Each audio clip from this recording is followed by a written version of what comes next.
Oscar just called me and said he needs another pair of eyeballs to figure something out. So let's go see what he's got cooking.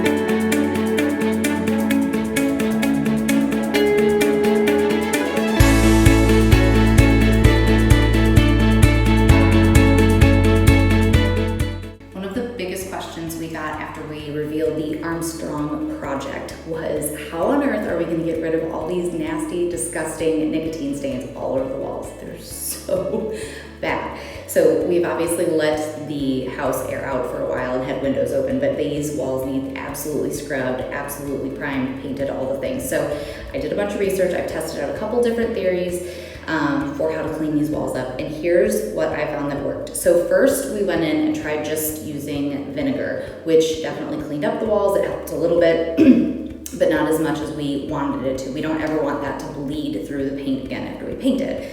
So here's what I came up with.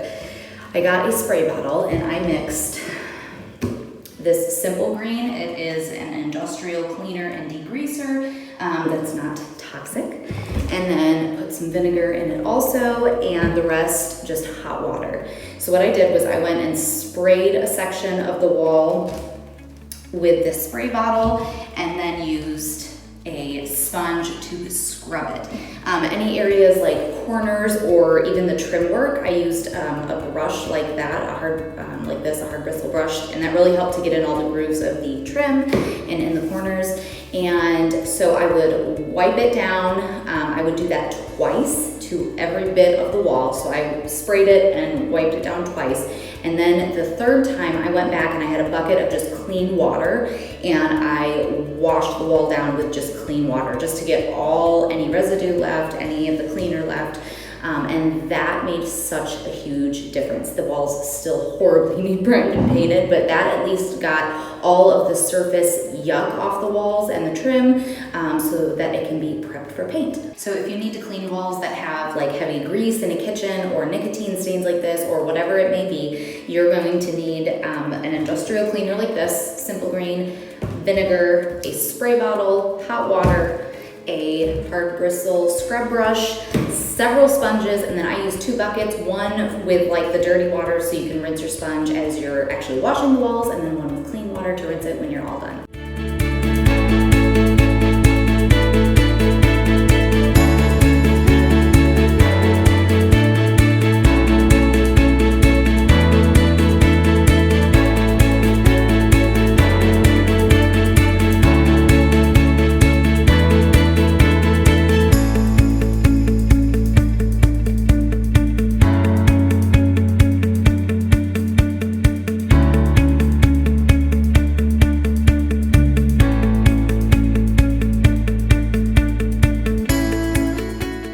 Okay, so Oscar is here working on the bathroom. Are we replacing the tub?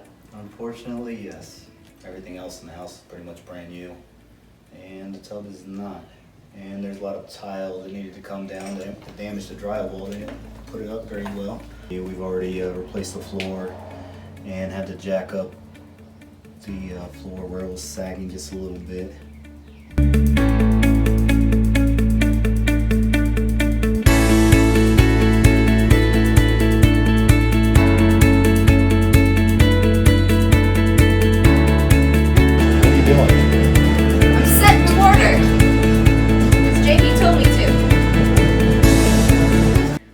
So we've got the kitchen all torn out and we are gonna start piecing it back together soon-ish.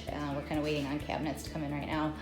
But originally, if you remember from the before pictures and video, the cabinets were just along this wall. We had the stove, the refrigerator, there's just cabinets right along this wall. So Oscar, can you run us through the new updated layout? Show us where everything's gonna be.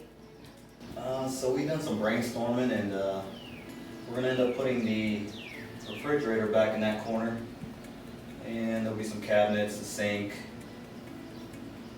more cabinets, and there's going to be a little island right here to give a place to eat since there's not any room for a table. There'll be some cabinets up top, and on this back side we're going to end up putting the range and some cabinets up top. So it'll look a little bit different from what it originally was, because that what's framed out beside him right now will be kind of like a pantry closet. And then, like he said, the range will be over here, and we're gonna do the microwave above it, right? Like in between the upper cabinets. And then this right here will be, I believe, a 5-foot, what would you call it? Just an island, just Like a little peninsula, an island, whatever. So that'll stick out, and there'll be cabinets under there. And I'm thinking we could probably get at least 3 bar stools there.